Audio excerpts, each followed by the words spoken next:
diagnóstico. ¿Se sigue? Sí, bueno, primero vamos a definir qué es ayuno y cómo es una glucemia casual. Bueno, entonces el ayuno es cuando nosotros más o menos dejamos de comer durante unas 8 horas, máximo 12 horas. Mientras que la glucemia casual es esa glucemia realizada sin tener en cuenta el tiempo transcurrido desde la última comida. Es decir, en cualquier momento a nosotros nos pueden tomar la glucemia. Siguiente. Bueno, esto según la ley 412, o sea, es el manejo que se le da en nuestro país a la diabetes. Entonces, el primer criterio que se maneja es una glucemia plasmática en ayunas que esté mayor o igual a 126 en 2 ocasiones. Entonces, con esto se diagnostica diabetes. Siguiente. Bueno, el segundo criterio se hace con la glucemia 2 horas postprandial, que tiene que dar mayor o igual a 200, y esta prueba es la prueba de la tolerancia oral a la glucosa, que la vamos a ver más adelante. Se utiliza según los criterios de la OMS. Entonces la OMS dice alguien que pese más de 30 kilogramos se le da 75 gramos de glucosa anhídrida disuelta en 300 centímetros cúbicos de agua, y si es menor de esos 30 kilogramos, entonces se da 1.75 gramos. Bueno, el último es la glucemia mayor o igual a de 200, que eso es en cualquier hora del día. Es decir, si el paciente tiene polifagia, poliuria, polipsia y pérdida de peso, llega con cualquiera de ellos o con todos ellos y le van a medir la glucosa y se dan cuenta que está mayor o igual a 200, eso clasifica para una diabetes. Siguiente. Bueno, los estados previos de la diabetes. Entonces, eso es la interpretación de una prueba de tolerancia oral a la glucosa. Entonces, acá vamos a irnos como por dos partes. Entonces, primero la glucosa en ayuno, la basal, y después nos dan los 75 gramos de la glucosa anhídrida, y a las 2 horas nos miden de nuevo la glucemia. Entonces, hay un valor normal que es, si a mí me la miden por la mañana, después de un ayuno de 8 a 12 horas, y me da menor a 100, tengo una glucemia normal basal. Si tengo una glucemia alterada, es porque estoy entre 100 y 125. Si tengo diabetes, me va a dar mayor o igual a 126. Después de la poscarga, el valor normal es que a las 2 horas que nos miden estemos en menor a 140. Si es intolerancia a la glucosa, entonces estamos entre 140 y 199. Y si es diabetes, mayor o igual a 200. Es decir, si a mí me da 199, no es que sea diabética, ya simplemente tengo una intolerancia a la glucosa, así sea 199. En cambio, si llega a 200, ya cambia la situación. ¿Sí? Bueno, ahora sí vamos a hablar de la biosíntesis, secreción y acción de la insulina. Entonces, el páncreas. Para recordarles, el páncreas es una glándula que es exocrina y endocrina. Exocrina no nos compete mucho, pero pues recordemos que los acinos producen los jugos pancreáticos, que están ricos en enzimas que nos ayudan a la digestión de las grasas sobre todo.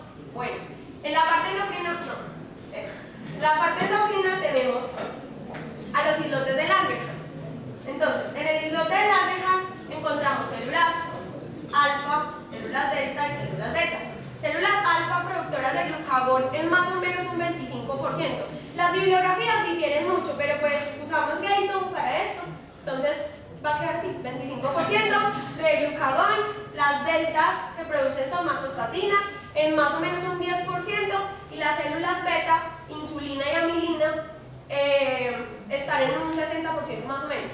Y el PP, pues el resto, que es un 5%. No tiene. Bueno, química y síntesis. Bueno, en 1922, Batin y Bess cogieron a un perrito y le aislaron pues, la insulina de su páncreas. Entonces, esto partió la era de la diabetes en dos. ¿Por qué? Porque antes no había insulina, entonces las personas que necesitaban insulina, pues tenían una probabilidad de vida mucho menor de la que tienen ahora.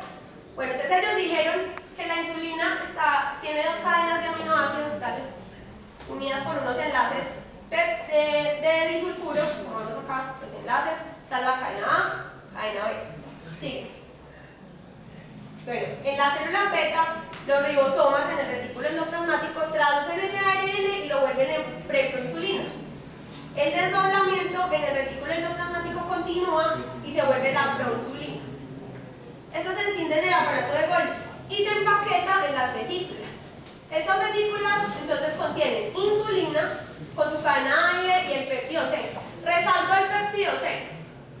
Resulta que cuando alguien necesita insulina, entonces los médicos miden el valor del péptido C en la sangre porque este es menos metabolizado que la insulina.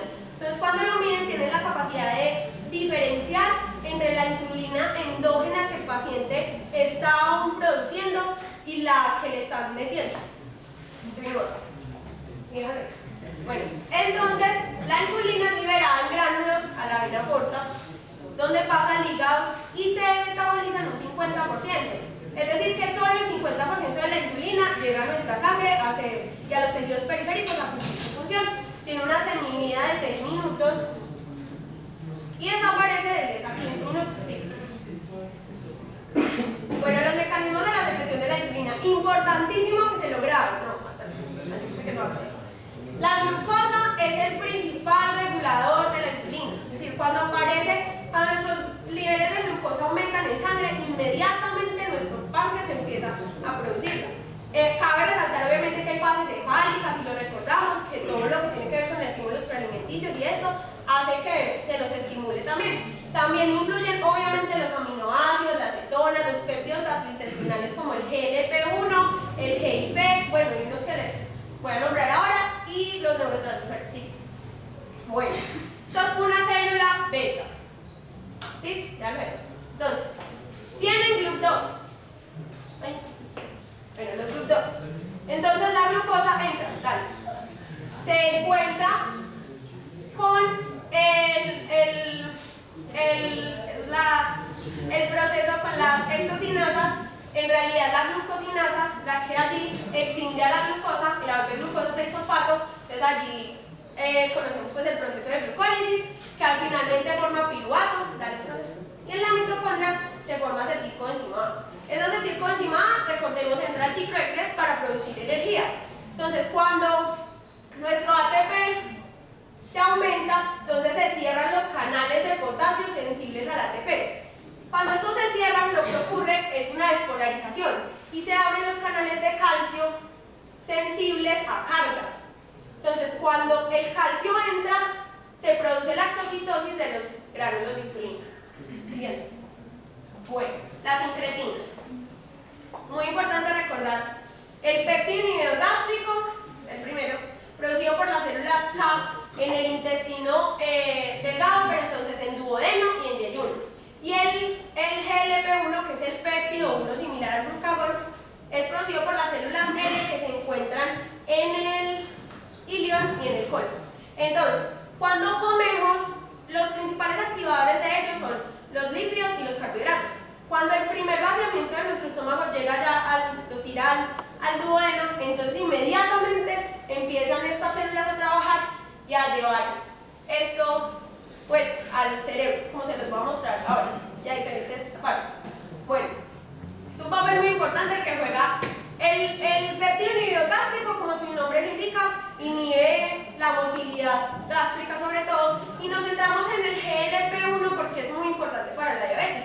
Ahora se están haciendo estudios sobre él, cómo lo atacan para ayudar pues a los diabéticos. Entonces,